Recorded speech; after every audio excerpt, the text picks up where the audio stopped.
"We have to protect his future," insisted my in-laws as they pushed me to sign the prenup. I agreed, but when I became wealthy, they wanted to dissolve it.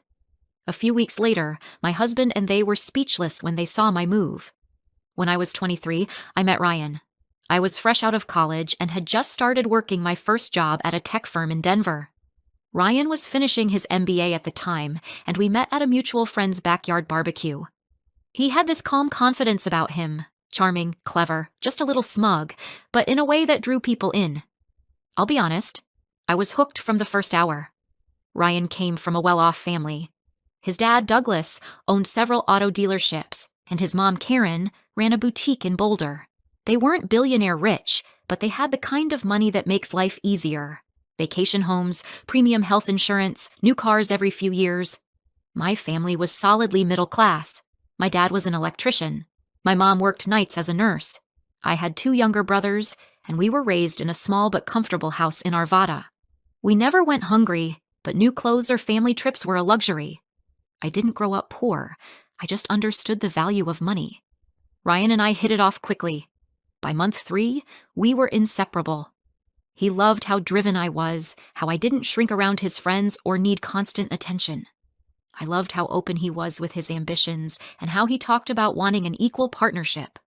Within a year, I knew I wanted to marry him. I think I nudged him into it, if I'm honest. We were at the park we always went to on lazy Sundays. I was rambling about how I could see us growing old together, and I guess something in my tone gave me away. He laughed, then looked at me and said, "Are you proposing to me right now?" I blinked, said, "Maybe," and he pulled out a ring from his pocket like he'd been waiting for that exact moment. I said yes before he even finished the sentence. Everything felt right. Well, almost everything. His parents tolerated me, especially his mom. Karen had this smile that never reached her eyes, and Douglas constantly peppered me with questions that sounded like job interviews. "So, Hannah," he asked one evening over dinner, "what's your 5-year plan?" You know, Ryan's used to a certain standard of living. It wasn't a question. It was a warning. Ryan always reassured me it didn't matter, that they'd come around. "They just need time," he said. "You're different from the girls they expected me to end up with, but that's a good thing." Then the prenup bomb dropped. We were having dinner at their place. Steak, perfectly medium rare, grilled asparagus, wine with a price tag I didn't want to know. After dessert, Douglas asked to talk privately in his study. He handed me a folder. "This is just a formality," he said smoothly, "to protect Ryan's future. I'm sure you understand." I froze. My hands were trembling as I took it. I smiled, said something polite, then went straight home that night and read every page. It was brutal. If Ryan and I divorced, I'd walk away with only what I personally earned. No share of marital assets, no inheritance, no spousal support. Every clause was about shielding Ryan and his family's money.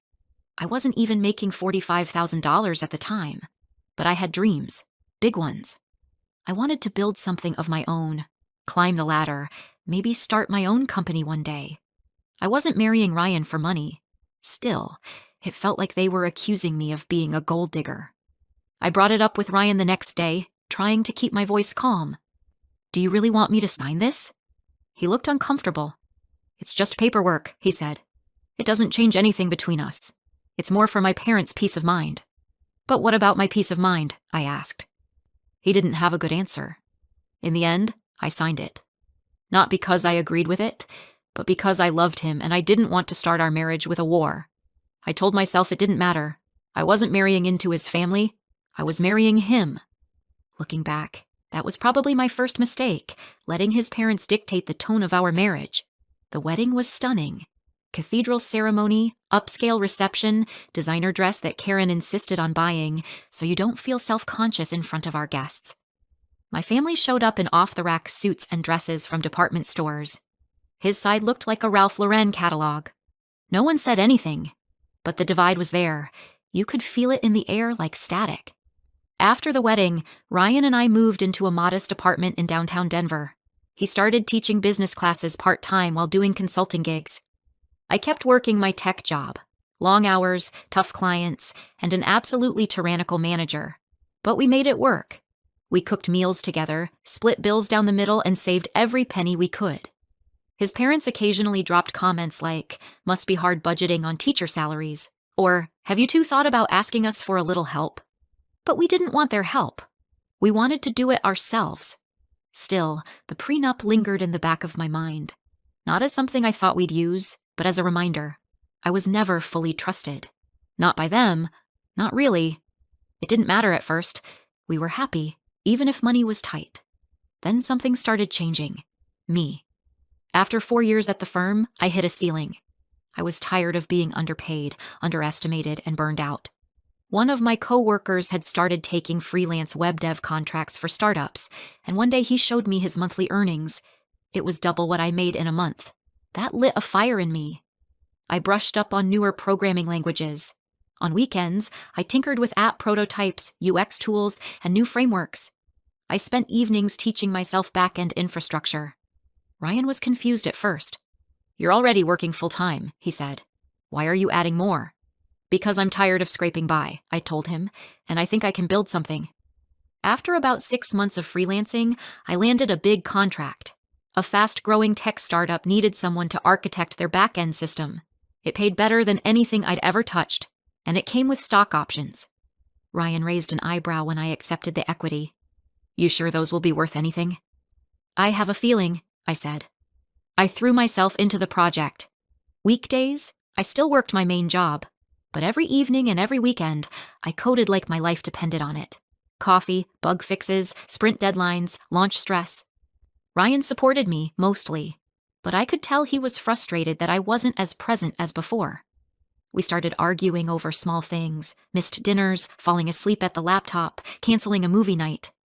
"Just a little longer," I kept saying. "I promise." Then everything exploded, in a good way. The startup was acquired. My stock options became real. Overnight, I had enough money to pay off our debt, clear the mortgage, and start building a safety net. Ryan was stunned. You're serious? This isn't a joke?" I showed him the account balance. He stared in disbelief. That weekend, I booked us a surprise trip to Hawaii. First class, 5 nights at a beachfront villa, sunset dinners. I wanted to show him this wasn't just luck. It was the reward for 4 years of grind. He loved it. But I could also tell he felt a little off. Quieter. Less sure of himself. When we came back, I quit my job. My boss was furious, tried to guilt me into staying, but I knew it was time. I launched my own tech company, a software solution for short-term rental property management. It was an idea I'd been sitting on for years. Now I had the capital to make it real. Starting a company was terrifying. I didn't know how to write contracts, manage taxes, or hire people. But I learned. Fast. I read everything I could, reached out to mentors, and made mistakes. Expensive ones. But I kept going. By the time I turned 30, my property tech company had grown into something real. We had a full-time team handling daily operations and a solid list of clients who trusted us. I wasn't glued to a laptop anymore. I had structure, people, and purpose. For the first time in my life, I wasn't chasing a paycheck. I was building wealth, and I thought maybe, just maybe, that would finally earn me some respect from Ryan's family. I was wrong. It started subtle. Douglas began calling again, not to criticize, but to ask advice. Things like, "Hannah, what do you think of buying commercial lots in Lowry? Do you know any investors looking for a quick return on a warehouse conversion?" At first I was flattered. I thought, okay, maybe this is their way of saying I've proven myself. Then one day over lunch, Douglas said, "Would you consider investing in something with me? You know, to help get things moving." He showed me a packet of glossy brochures and spreadsheets. It didn't take more than 10 minutes to realize the numbers didn't make sense. I told him politely that I wasn't in a position to invest right now. I tried to soften it with a smile. His reaction was all the confirmation I needed. The next time we saw each other, his tone had shifted. It was colder, shorter. Karen, too, though she played it off with sweet jabs. "Oh, must be nice not to worry about mortgage rates anymore," she'd say with that sugary smile. "Ryan's so lucky to have a wife with financial instincts." Luck, she called it, as if it hadn't been 4 years of stress, sacrifice, and 20-hour days. I ignored it. I still loved Ryan, and I didn't want to let their bitterness infect our marriage. But then came the dinner. One Saturday evening, Ryan and I were at their house for steak and red wine. The air felt different from the start, like they were all rehearsing something behind their smiles. Halfway through the meal, Douglas set down his knife, wiped his mouth, and said, "So, Hannah, about the prenup." I froze. I hadn't heard that word in years. "What about it?" I asked, already tense. "Well," he said, "don't you think it's a little outdated now? I mean, look at everything you've built. You've been successful, incredibly successful. That document," he tapped the table, "it just doesn't reflect the reality anymore." I looked at Ryan. His eyes were down. Karen chimed in with a gentle smile. "When we had you sign it, we were protecting Ryan's future. But now it feels like that paper is just standing between you two." I forced a laugh. "We've been married for years. That paper hasn't affected our relationship in any way." "But doesn't it bother you?" Karen asked, head tilted. "Don't you want to show Ryan that you trust him?" There it was. The trap. "I do trust Ryan," I said slowly. "But the prenup isn't about trust. It's a formality. One that, ironically, your family insisted on." Ryan cleared his throat but didn't say anything. The silence stretched. On the drive home, I turned to him. "Why didn't you back me up?" He rubbed the back of his neck. "Because I don't want to get caught in the middle, Hannah. You know how my parents are. And I'm supposed to just fend for myself every time they take a shot at me? They just want what's best for me," he said. I stared at him. "What about what's best for us?" He didn't answer. Over the next few weeks, it got worse. Karen began texting me things like, "Just checking in. Have you given the prenup another thought?" And, "I hope you don't take it the wrong way. We just want the family to be whole." Douglas sent me articles about couples who removed barriers to grow closer. Ryan, meanwhile, started parroting them. "It's just a document," he said. "Why are you holding on to it so tightly?" "Why are you all suddenly obsessed with it?" I asked. "You have nothing to lose by canceling it," he said. "That's where you're wrong," I said. "I have everything to lose, because your parents don't believe in partnership. They believe in control." He called me paranoid, said I was overreacting. That's when I realized I was fighting this battle on two fronts. Ryan wasn't neutral. He wasn't caught in the middle. He was choosing to stay quiet, because it suited him. The breaking point came when Karen called me at the office. She started with small talk, asking about my latest contract. Then her tone shifted. "Hannah," she said, "I really think you should consider how this looks. Keeping that prenup makes it seem like you don't trust Ryan, and that's not fair to him." "With all due respect," I said carefully, "this isn't your decision. Ryan and I are fine with how things are." There was a pause. Then she said something I'll never forget. "Well, if you're so determined to keep it, I guess we'll just have to see how Ryan feels about that in the long run." It wasn't loud. It wasn't angry. But it was a threat. That night, I told Ryan what she said. He didn't seem surprised. "They're just looking out for me," he mumbled. I stared at him. "You're okay with your mom threatening our marriage?" "She didn't mean it like that." "Then how did she mean it?" He had no answer. It became unbearable. Ryan started pressuring me constantly, at dinner, in bed, over coffee, always circling the same point. "If you really love me, prove it. Tear up the prenup." Every time I resisted, he said, "Maybe you're afraid because you know we won't last." He was turning my strength into an accusation. Finally, I suggested a reset. There was a little cabin by the river that we used to rent during our first year of marriage. Quiet, isolated, peaceful. I thought maybe if we got away from the noise, we could actually talk. He agreed, reluctantly. The first night was okay. We made dinner together, played cards, laughed a little, but I could feel it under the surface, like a storm we were both pretending wasn't there. The next morning, we were sitting on the dock watching the river when I said, "I need to know what this is really about. Is this about us or about your parents?" Ryan didn't even flinch. "It's about us," he said. "My parents don't control what I think." I didn't buy it. "Come on, Ryan. They're the ones who made me sign it. Now they're the ones trying to erase it. That's not a coincidence." He turned to me, jaw tense. "You act like they're villains," he said.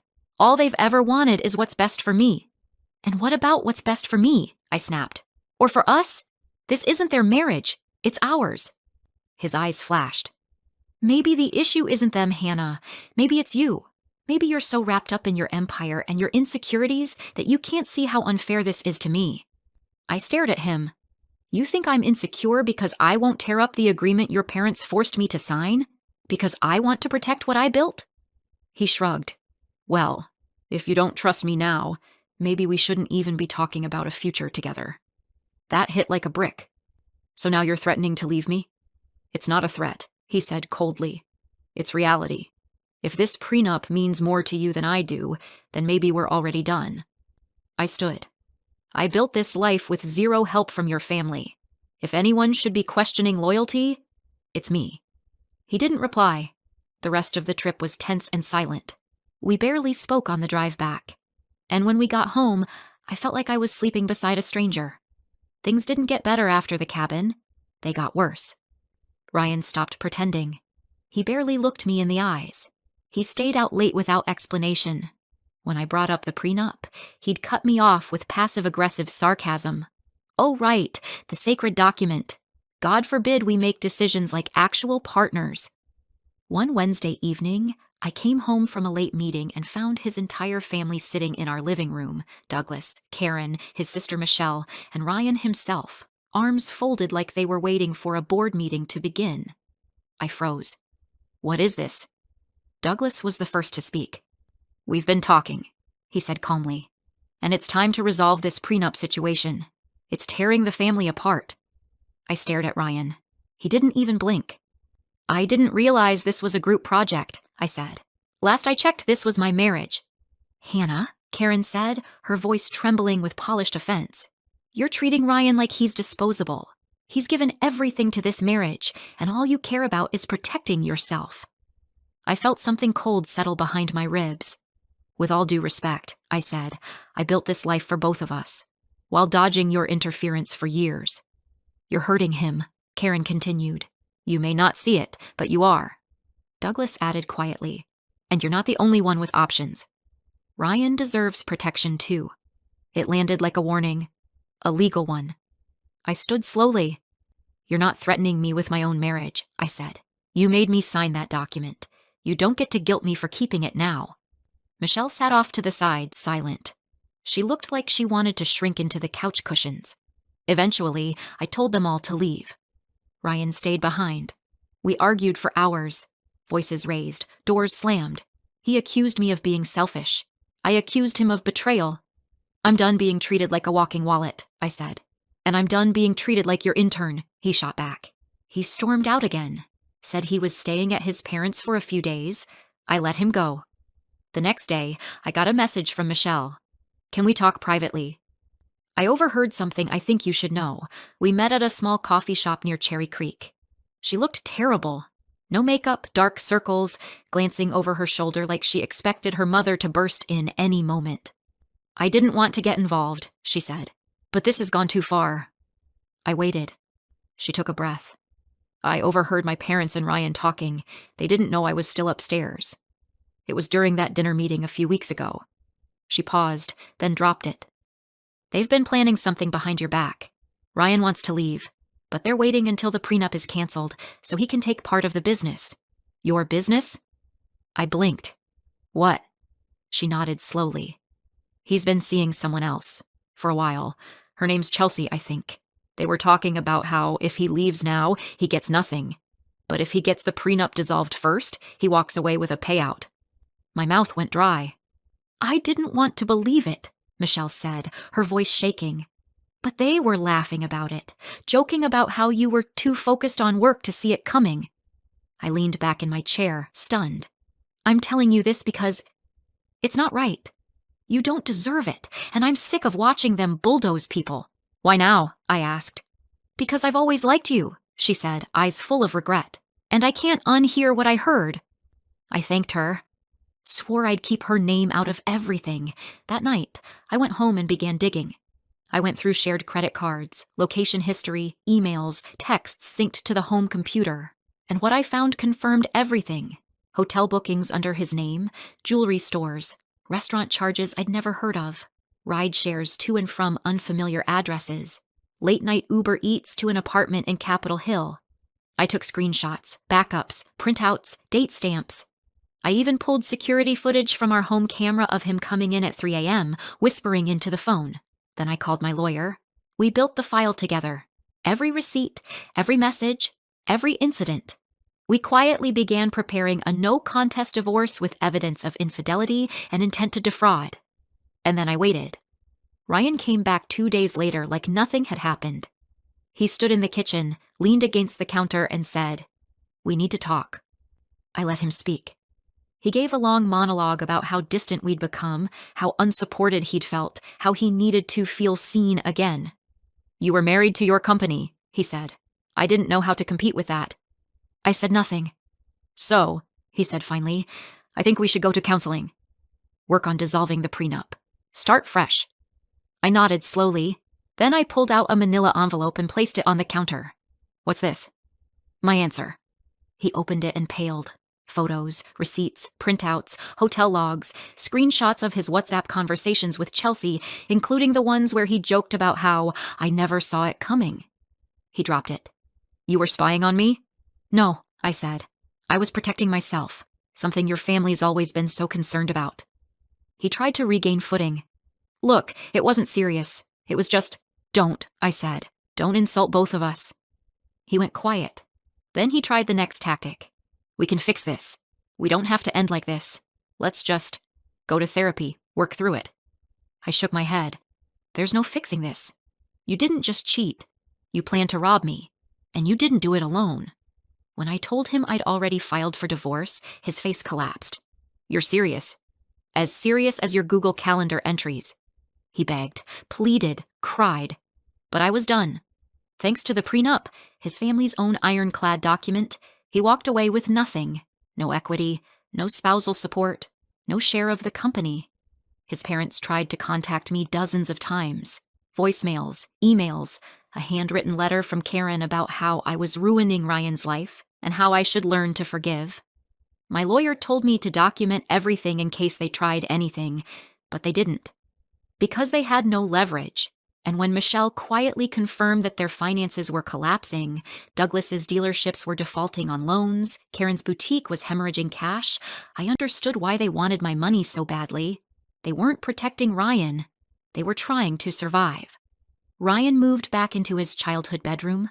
The girl he left me for, Chelsea, gone the moment the money dried up.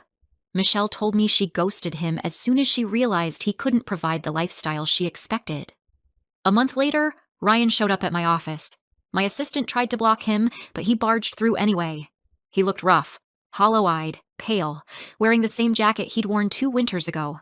"Hannah," he said, voice cracking. "Please, I made a mistake." I didn't even stand up. "No," I said. "You made a plan. You made choices. Now you get to live with them. You'll regret this," he said. I tilted my head. "No, I regret trusting you." He started crying. Real tears. Maybe for me, maybe for himself. I didn't care.